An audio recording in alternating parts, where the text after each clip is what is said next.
আচ্ছা বলো তো, তুমি চিংড়ি প্রেমী নাকি পাস্তা প্রেমী নাকি দুটোই প্রেমী?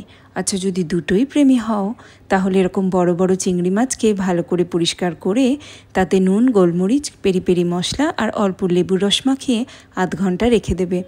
বাড়িতে যদি পেরি পেরি মশলা না থাকে তন্দুরি মশলা মাখালেও চলবে। এবার ননস্টিক একটা কড়াইতে 3 চামচ সাদা তেল বা অলিভ অয়েল দিয়ে চিংড়ি মাছগুলোকে 2 থেকে 3 মিনিট লাল করে ভেজে নেবে। এবারে ওই তেলেই বাটার গরম করে রসুন কুচি, পেঁয়াজ কুচি ভেজে নেবে। তারপরে কাঁচা লঙ্কা কুচি আর ক্যাপসিকামের টুকরো আর অল্প নুন দিয়ে ভাজা ভাজা করবে।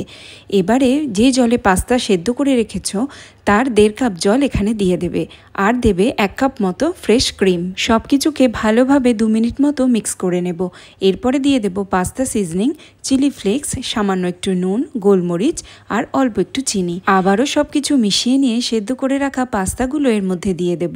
এরপর আবার দিয়ে দেব একটু ক্রিম, একটু নুন, পাস্তা সিজনিং, চিলি ফ্লেক্স আর ভেজে রাখা চিংড়ি মাছ। বাড়িতে যদি পার্মেজান চিজ থাকে তাহলে সেটা দেবে। আমার কাছে ছিল না, এমনি নর্মাল প্রসেস চিজ ছিল, তাই আমি সেটাই দিয়েছি। এবার সব কিছু ভালোভাবে মিশিয়ে নিয়ে প্রায় 5 থেকে 10 মিনিট রান্না করার পরে অল্প একটু ধনেপাতা কুচি ছড়িয়ে দেবো ওপর থেকে। যদি মনে হয় গ্রেভিটা খুব শুকিয়ে যাচ্ছে তাহলে আরও আধ কাপ পাস্তার জল দিয়ে দিতে হবে। ব্যাস, আর একদম দেরি না করে গরম গরম সার্ভ করে ফেলো এই অসাধারণ স্বাদের শ্রিম্প পাস্তা বা সি ফুড পাস্তা।